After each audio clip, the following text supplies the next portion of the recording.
get to my next call. All right. Caller, what does it says? Veep rhymes with creep Biden. Is that what I'm seeing right? Hello, this is former Vice President Joe Biden, and I need you to help me prevent the worst catastrophe in the history of our nation from continuing for another 4 years. So whip that plastic out, or else they're going to put you back in chains. I think I'll pass on that, sir. I mean, and I think you are alluding to maybe voting for you, Mr. Joe Biden, but that might not be a good idea. I mean, I saw you on the debate a little while ago, or the climate change town hall.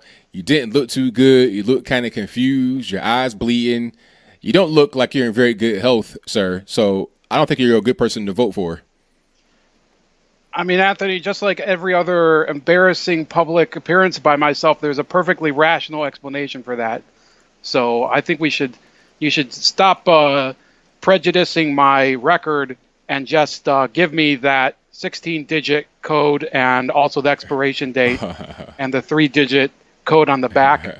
We can get to business of saving the country. I think not. I mean, I think that might be kind of a security risk to give you the information. So I'll go ahead and pass on that whole situation. But I want to know how you explain your performances at these debates and just random talks that you're giving where you don't know where you are, you don't know what you're talking about, you're saying things don't make any sense, talking about we're trying to ban magazines with multiple bullets. What's really going on with you, sir? Look, I don't know how these debates were marketed to you, but I heard when the debates started that there was going to be Jackie Chan was going to be proposing $1,000 a month. And I was like, I have to be there. So I was a little distracted by that. Okay, I mean that was kind of random. I guess it might be enough to go ahead and just distract you. But if you're distracted by that, how are you going to stay on task as the president? It's kind of important to stay, focused, ain't it? Look, I think the media has the wrong perception of me, Mister. What was your name again? My name is Anthony, sir. Okay, Andrew. So what happened is that for so many years, people believed that I was kind of the softer part of the dynamic duo that was the Obama-Biden team. And the reality is that every time that me and the president went toe-to-toe, you can be assured that nobody knew who was the stronger pair. And I'll tell you an anecdote if you have the time. Go for it. So one day we were eating breakfast, and I was shaking the box of Cinnamon Toast Crunch, and the toy fell out, and Barack grabbed it, and I grabbed his hand, and the force by which I got him to release it, I mean, he was so shocked, and that shows the resolution of me, and it would have been great to have that, Scooby-Doo mystery van toy, but by the time I woke up, Michelle Obama had me in a chokehold, and I was feeling some pressure in my back from her behind. So wow. But yeah, I did stand up to Barack, and I will stand up for this country against people worse than Barack, namely the angry orange in the White House right now. Wow. Well, that wasn't a very good endorsement of your former vice president. I mean, of your former president there as a vice president. I mean, you would think that you would always be supporting him no matter what. But hey, maybe that's not always the case. And I'm not sure you're going to be able to defeat President Trump. He has a lot of support. People love him. All the rallies are packed to the brim. But when I see you on television, it ain't quite the same thing. So I don't know, man. It's going to be kind of hard for you out there. Look, you don't understand. I have a passion for politics, Anthony.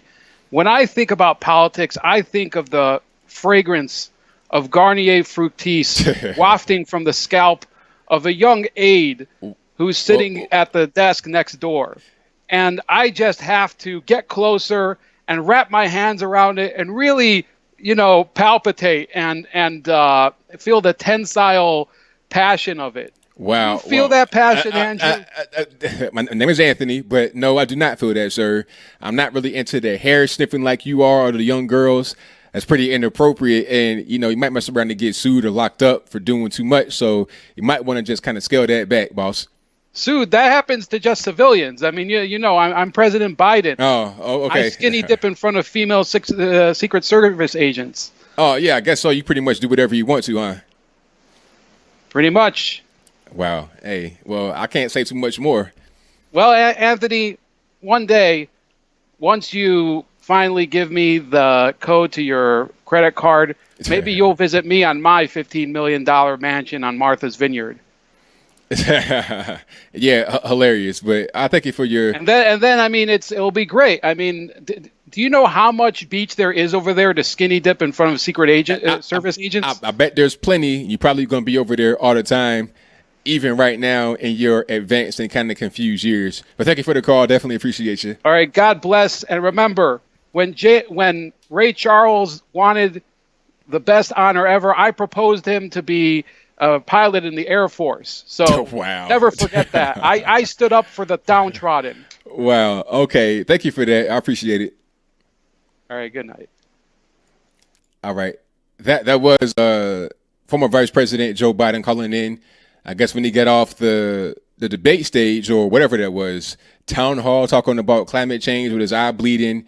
He thought that it would be the best interest of his to come on to ABL Live and give me a exclusive interview. So I really appreciate that. That was not a person impersonating him. That was really Joe Biden himself. And speaking of creep